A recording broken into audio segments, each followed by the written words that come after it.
സ്നേഹം എന്ന് പറയുന്നത് ഞാൻ വീണ്ടും വീണ്ടും പറയുന്നു, ഉള്ളിൽ വെക്കാനുള്ളതല്ല. Give your love, express your love with your kids. കുട്ടികളെടുത്ത് സ്നേഹം പ്രകടിപ്പിക്കുക. അത് എത്ര ഏജ് ആയിക്കോട്ടെ, അത് ഇന്ന ഏജ് ഒന്നൊന്നുമില്ല. ഇത്ര ഏജിൽ അവര് സ്നേഹം കഴിഞ്ഞു, കല്യാണം കഴിച്ചു, ഇനി സ്നേഹിക്കേണ്ട ആവശ്യമില്ല എന്നുള്ളതല്ല. ചെറുപ്പകാലം മുതലേ സ്നേഹം എന്ന് പറയുന്നത് നമ്മൾ കൊടുക്കുക. ഫാദർ എന്ന് പറഞ്ഞിട്ട് ഞാൻ ഫാദർ ആണ്, ഐ വോണ്ട് ദിസ് ക്വാളിറ്റി, ഞാൻ ഇത്ര പിടിച്ചു നിൽക്കണം എന്നുള്ളതല്ല. ഫാദർ എന്ന് പറയുന്നത് അവരെ സ്നേഹിക്കുന്ന, അവരെ മനസ്സിലാക്കുന്ന ഒരു വാപ്പയായി മാറണം. ഒരു ഉമ്മ എന്ന് പറയുന്നത് അൽ ഉമ്മ മദ്രസത്ത് എന്ന് പറയാറുണ്ട്. ഒരു ഉമ്മ എന്ന് പറയുന്നത് ഒരു കുട്ടിയുടെ വിദ്യാലയമാണ്, സ്കൂളാണ് കുട്ടിയുടെ വിദ്യാലയം എന്ന് പറയുന്നത്. ഒരു ഉമ്മ എന്ന് പറയുന്നത് അത്രയും ഇമ്പോർട്ടൻസ് അതിൽ കൊടുക്കുന്നുണ്ട്.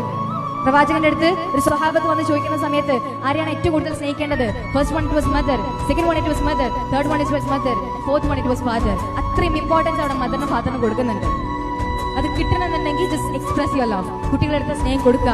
ഞാൻ പറയുന്നു, ഈ കാലഘട്ടത്തിൽ നിങ്ങൾ സ്നേഹം കൊടുത്തില്ല എന്നുണ്ടെങ്കിൽ പുറത്തുനിന്ന് എവിടെ നിന്ന് സ്നേഹം കിട്ടിയാലും ആ മക്കൾ അതിലേക്ക് ചായഞ്ഞു പോകും. ഞാൻ ഉറപ്പാണ്. നിങ്ങൾ തന്നെ ഒന്ന് ആലോചിച്ച് നോക്കുക. പ്രണയത്തിൽ പോകുന്ന എത്ര കുട്ടികളായിക്കോട്ടെ, ഡ്രഗ്സിൽ പോകുന്ന കുട്ടികളായിക്കോട്ടെ, the one thing that we face in this situation is that love എന്ന് പറയുന്നത് സ്നേഹത്തിന്റെ ഒരു ഡെഫിനിഷൻ മാറിക്കഴിഞ്ഞു. We can't see that all love in the situation. Drugs ഇതിന്റെയൊക്കെ ഒരു ബാക്ക് ബോൺ എന്ന് പറയുന്നത് വീട്ടിൽ നിന്ന് കുറഞ്ഞിട്ടുള്ള സപ്പോർട്ടായിരിക്കും, വീട്ടിൽ നിന്ന് കുറഞ്ഞിട്ടുള്ള സ്നേഹമായിരിക്കും. ഞാൻ പറയുന്നു, നിങ്ങളുടെ വീടുകളിൽ പോയാൽ സ്നേഹിക്കാം, മക്കളെ കേൾക്കുക, മക്കളെ മനസ്സിലാക്കുക. Just express your love. എത്ര വെച്ചിട്ടാ നമ്മൾ ഈ സ്നേഹം കൊണ്ട് നടക്കുന്നത്? Just give your love, express your love. Childhood മുതൽ തന്നെ ആ സ്നേഹം കൊടുത്തുകൊണ്ട് വളരാം.